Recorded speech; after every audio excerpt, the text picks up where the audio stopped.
Rugby with pads? I don't think so.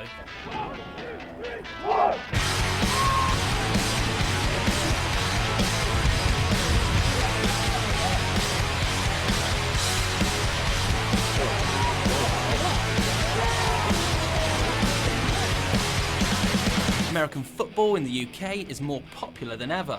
Around 30,000 people from 182 clubs play at least once a month. So why is America's most popular sport making such a big impact this side of the Atlantic? I've always watched American football, always on Sky Sports, I have mates around late at night, watch Super Bowls and stuff, played a lot of American football game, and just sort of stand there and thought I'd give it a go. I started playing for my university team. I saw they had a team when I went there, enrolled, tried out and got in, so that was my first experience. If one person mucks up out 11 on the field, a player will go dead straight away, says everybody's got to club together, everybody's got to get together, and that just then off the field breeds a good relationship. Well, I started towards the end of last season when they were still in an associate club, but before they were in the league. Didn't play any games, and then came back in January when they did the big recruitment drive, and to hopefully start playing again a bit later this year. So we've got a really good core group of people that all know each other, all get along, all been working hard together for years, so it's really easy to come and slot into that when you're new. I got into it about 20 odd years ago at school, when it first came on Channel 4.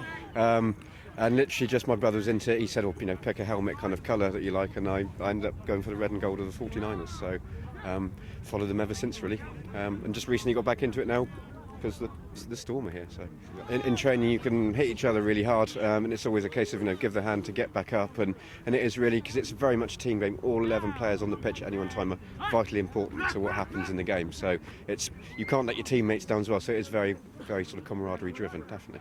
I had a couple of friends that was coming here previously about 2 years ago, and then from there I come along with them a couple of training sessions, and I just caught the bug. I play everything: football, baseball, rugby. I've played a little bit of. And how does this compare to those? It's a bit harder. It's a bit more crash bang wallop in that sense.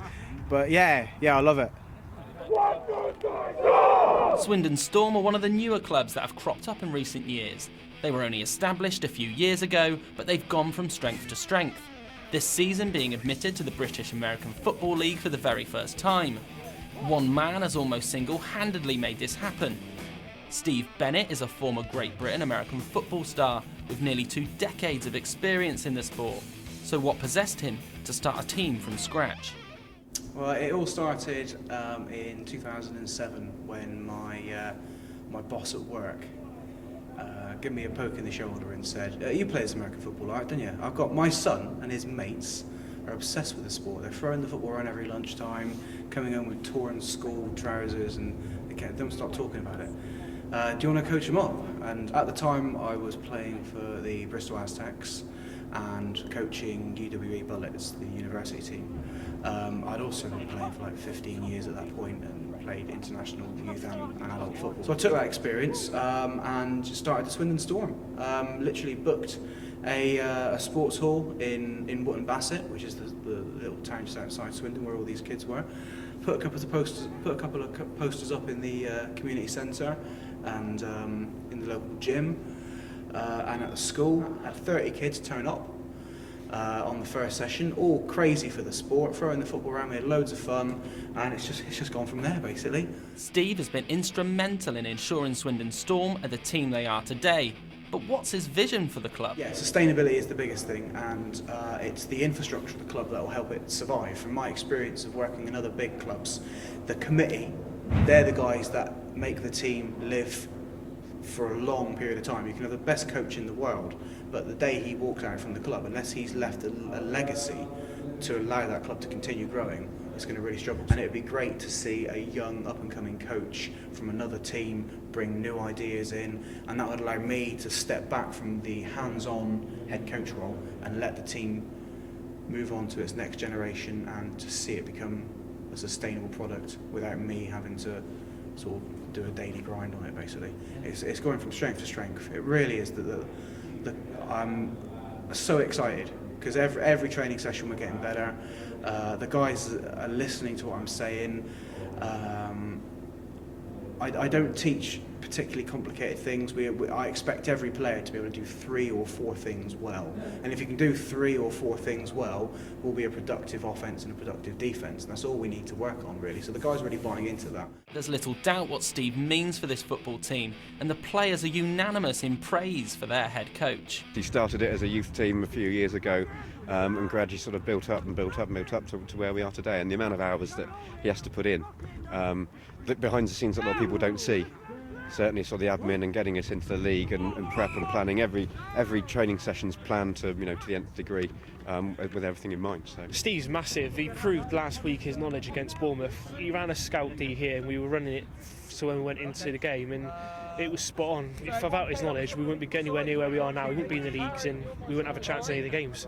His commitment to the club is absolutely incredible. Like, he does so much work, like puts in so many hours of his own time, like getting us all the information we need to know, getting us like training routines and stuff for when we're at the gym, just putting so much time and like effort into making this work over the last like 4 or 5 years. So he's instrumental to this club. The amount of hours that he puts into this team is just unbelievable. It's like, if he could, he'd be out here every night with us. His missus won't let him.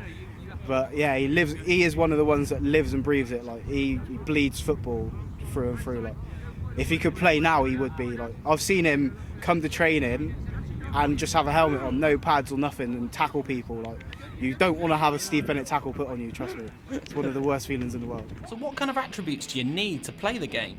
You just need the mindset to get better. You can come in as a clean slate, not know anything, and within a year, 2 years, you could be one of the, not the top, but you could compete at the level that we're playing at Div 2 at the moment and be fine. Any player, any size can come and play. We've got some of the smallest people on this team give the biggest hits. So. you can have any attributes because it requires big people, small people, fast people, slower people, because you've got the line who need to stop people and the backs who need to run and quick and be able to catch. So there's just about a position for everyone, really. So. You can be the fastest guy in the world, but if you don't know the playbook and run in the wrong direction, you're no use to me.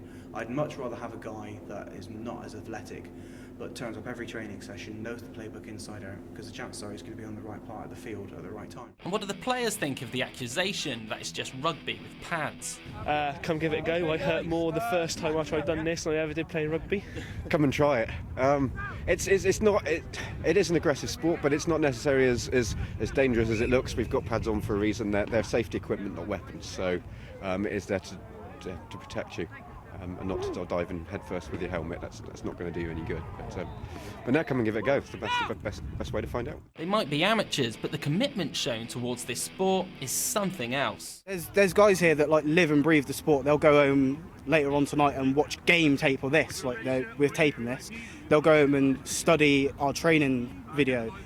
They'll study the video of the Bristol game that we got this weekend. So there's people that live and breathe it, and they just can't get enough of it, isn't it? It is, and it's very much down to as much commitment as you can provide. I was lucky I was able to go down and scout the opponents for this Sunday's coming game, because I had the Saturday free. I was able to do it and wanted to do it to get as much information as you can. So it's very much, if you've got the time, sort of put in what you can. Absolutely, it's still at a very amateur level, and you compare it to the American way of doing things. It's very, very, very amateur in a way, but it's getting better all the time, and now it's a university-funded sport, so it's only going to progress from here and get more and more people involved. And then there's a lot of clubs around the country, so literally from right down south up into the north of Scotland, there's teams everywhere. So. There is a lot of commitment. I mean, as well as training, you've got to go to the gym a lot to keep your body fit and working, get stronger. Otherwise, it is a lot of commitment for a sport. A regular season NFL game has been played at Wembley since 2006. And it's here to stay, with the Jacksonville Jaguars confirming one home game will be played in the UK at least until 2016. That's in addition to the annual game held at Wembley each year. Brits certainly have the appetite for the sport, with both this season's games already sold out, and the NFL's got big plans for the sport over here.